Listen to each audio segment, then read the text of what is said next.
મોરબીના રવાપુર વિસ્તારમાં આવેલી મારુતિ એપાર્ટમેન્ટમાં રહેતા દર્શિત ચંદ્રેશભાઈ ઓગણજા નામના 21 વર્ષીય યુવાન તેના પિતરાઈ ભાઈની કાર લઈ તેના પિતા ચંદ્રેશભાઈને રવાપુર ચોકડી પાસે મૂકવા ગયા હતા અને ત્યાંથી પરત ફરતી વખતે i20 કારનો ચાલક કે તેમની ગાડીને ઓવરટેક કરી હતી અને તેમની ગાડીને રસ્તામાં ઊભી રખાવી આ લોકોએ તેમને ગાળો આપી ધાકધમકી આપી હતી.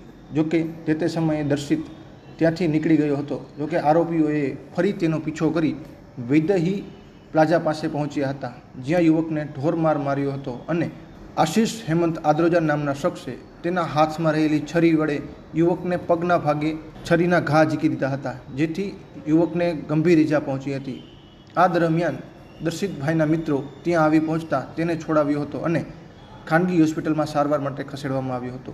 બનાવ અંગે દર્શિતભાઈએ આશિષ હેમંતભાઈ આદ્રોજા અને અજાણ્યા શખ્સ સામે એ ડિવિઝન પોલીસ મથકમાં ફરિયાદ નોંધાવી છે, જેના આધારે પોલીસે આરોપીઓની શોધખોળ હાથ ધરી છે.